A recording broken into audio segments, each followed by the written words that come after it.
دوستو آج کل یہ بیماری بہت عام ہے کہ لوگ رات گئے تک جاگتے رہتے ہیں اور آدھی رات کے بعد سوتے ہیں۔ اس کا ایک نقصان تو یہ ہے کہ انسان اگلے دن کی مصروفیات میں بدنظمی کا شکار رہتا ہے۔ دوسرا نقصان یہ ہے کہ سونے کے بعد بھی جسم سکون اور طمانینت کی نعمت سے محروم رہتا ہے۔ اس کی بنیادی وجہ یہ ہے کہ ہمارے جسم کے نظام پر مصنوعی روشنی کافی گہرے اثرات مرتب کرتی ہے۔ رات کو دیر سے سونا، خصوصاً جب ٹی وی یا کمپیوٹر کی اسکرین سے نکلنے والی مصنوعی روشنیوں کے سامنے بیٹھا جائے، اور صبح دیر سے اٹھنا انسان کی صحت پر برے اثرات مرتب کرتا ہے۔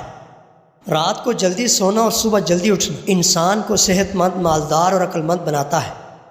اور ایک روایت کا مفہوم بھی ہے کہ میری امت کے لیے صبح اٹھنے میں برکت رکھی گئی ہے۔ تو ایک مسلمان اگر قانون خداوندی کے تحت اپنی زندگی مکمل طور پر گزار لے تو اس کو کسی بھی حوالے سے کوئی مسئلہ نہیں ہوگا۔ مسلمانوں کے لیے تہجد کی نماز بھی رکھی گئی ہے اور اس میں اختیار حاصل ہے کہ چاہے تو کوئی پڑھے یا چاہے کوئی نہ پڑھے، لیکن جو لوگ باقاعدہ سے نماز تہجد ادا کرتے ہیں ان کی صحت عام لوگوں کی صحت سے کافی اچھی ہوتی ہے۔ پیارے دوستو، نماز تہجد اللہ کے ہاں بہت مقبول ہے۔ نفل نمازوں میں سب سے زیادہ اسی نماز کی فضیلت ہے۔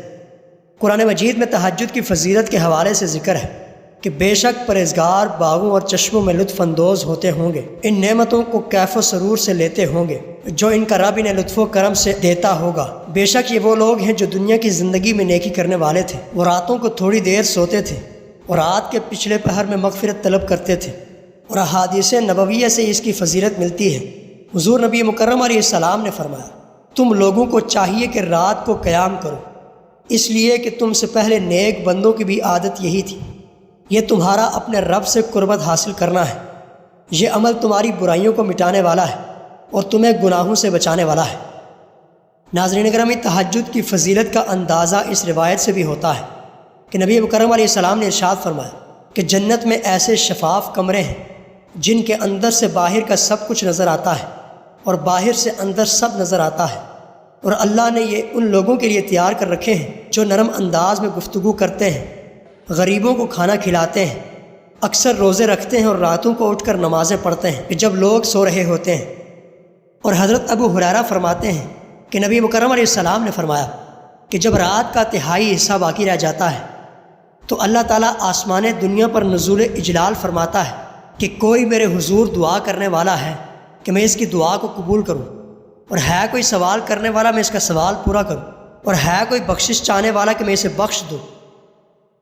پیارے دوستو، تہجد کا وقت اپنی ماضی کی زندگی کا محاسبہ کرنے اور اپنے کیے ہوئے گناہوں پر ندامت کا بہترین وقت ہے۔ نیند انسان کے اندر ایک انتہائی قوی محرک ہے، اس کے ساتھ ساتھ انسان کی فطرت بھی آرام طلب ہے۔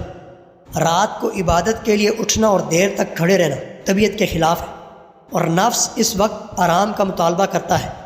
اس لیے یہ فعل ایسا مجاہدہ ہے کہ جو نفس کو دبانے اور اس پر قابو پانے کی بڑی زبردست تاثیر رکھتا ہے۔ اللہ کریم کی بارگاہ میں دعا ہے، اللہ کریم ہمیں اپنے فرائض ادا کرنے کے ساتھ ساتھ نوافل بھی ادا کرنے کی توفیق نصیب فرمائے، آمین یا رب العالمین۔